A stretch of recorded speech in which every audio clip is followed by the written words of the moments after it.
ملفوظات حضرت مسیح موعود 14 فروری سن 1903۔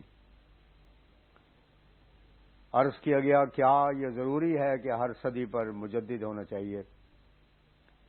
حضرت اقدس نے فرمایا ہاں یہ تو ضروری ہے کہ ہر صدی کے سر پر مجدد آئے۔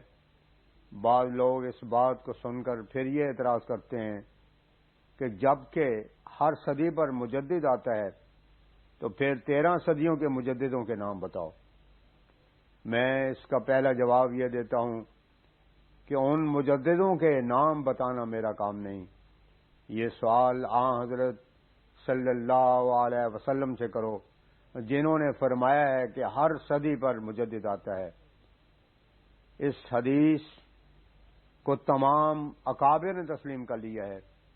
شاہ ولی اللہ صاحب بھی اس کو مانتے ہیں کہ یہ حدیث حضرت صلی اللہ علیہ وسلم کی طرف سے ہے، اور حدیث کی کتابوں میں جو موجود ہیں ان میں یہ حدیث پائی جاتی ہے۔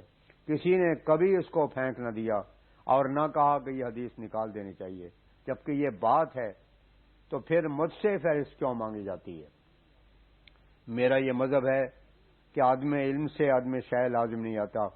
حضرت صلی اللہ علیہ وسلم کی طرف جو منسوب ہو اگر وہ قرآن شریف کے برخلاف نہ ہو تو میں اس کو مانتا ہوں۔ خود ہی ان لوگوں سے پوچھو کہ کیا یہ حدیث جھوٹی ہے تو پہلے اس کو نکالو، اور اگر شکی ہے تو پھر تقویٰ کا تقاضا تو یہ ہے کہ کم از کم حدیث کے روح سے مجھے بھی شکی ہی مان لو۔ عجیب بات ہے، حدیث کو شکی کہو اور مجھے کذاب، یہ تو تقویٰ کا طریق نہیں۔ اگر بفرض محال جھوٹی ہے تو پھر جان بوجھ کر جھوٹ کو حضرت صلی اللہ علیہ وسلم کی طرح منسوب کرنا تو لانتے کا کام ہے۔ سب سے پہلا کام تو علماء کا یہ ہونا چاہیے کہ اس کو نکال ڈالیں، مگر میں یقین دلاتا ہوں کہ یہ حدیث جھوٹی نہیں ہے، صحیح ہے۔ یہ عام طور پر مشہور ہے کہ ہر صدی پر مجدد آتا ہے۔ نواب صدیق حسن خان وغیرہ نے 13 مجدد گن کر بھی دکھائے ہیں، مگر میں ان کی ضرورت نہیں سمجھتا۔ اس حدیث کی صحت کا یہ معیار نہیں بلکہ قرآن اس کی صحت کا گواہ ہے۔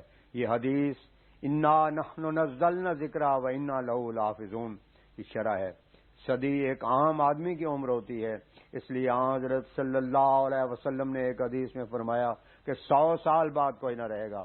جیسے صدی جسم کو مارتی ہے اسی طرح ایک روحانی موت بھی واقع ہوتی ہے، اس لیے صدی کے بعد ایک نئی ضروریت پیدا ہو جاتی ہے۔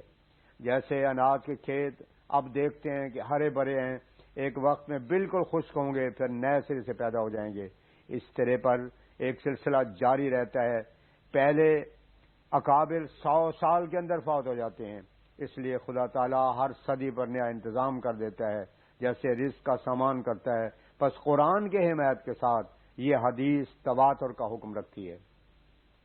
کپڑا پہنتے ہیں تو اس کی بھی تجدید کی ضرورت ہوتی ہے۔ اسی طریق پر نئی ضروریت کو تازہ کرنے کے لیے سنت اللہ اسی طرح جاری ہے کہ ہر صدی پر مجدد آتا ہے۔ غرض مجھ سے ایک حدیث کے موافق گزشتہ مجددوں کا مواخذہ نہیں ہو سکتا، میں اپنی صدی کا ذمہ دار ہوں۔ ہاں چونکہ میں اس حدیث کو صحیح سمجھتا ہوں اور قرآن شریف کی حمایت سے صحیح مانتا ہوں، پس اگر یہ لوگ اس حدیث کو جھوٹا کہہ دیں اور حدیث کی کتابوں سے نکال دیں پھر میں خدا سے دعا کروں گا اور یقیناً وہ میری دعا کو سنے گا اور میں کشف سے نام بھی بتا دوں گا۔ لیکن اگر یہ حدیث خود ان کے مسلمات کے موافق ہی جھوٹی نہیں اور نہیں ہے تو پھر خدا سے ڈرو اور لا تخف ما لیس لک بہ علم پر عمل کرو اور بےہودہ حیلے اور حجتیں نہ تراشو۔ یہ حدیث جن کتابوں میں درج ہے اور باوجود جھوٹی ہونے کو اس کو رکھا گیا ہے تو پھر کیوں نہیں بابا نانک کے شبد میں داخل کر لیتے اور موضوعات کے مجموعے میں لکھ لیتے۔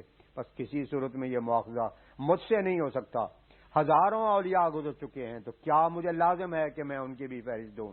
یہ خدا تعالیٰ ہی کا علم ہے۔ ہاں خدا نے مجھ پر یہ ظاہر کر دیا ہے کہ یہ حدیث صحیح ہے اور قرآن شریف اس کی تصدیق کرتا ہے۔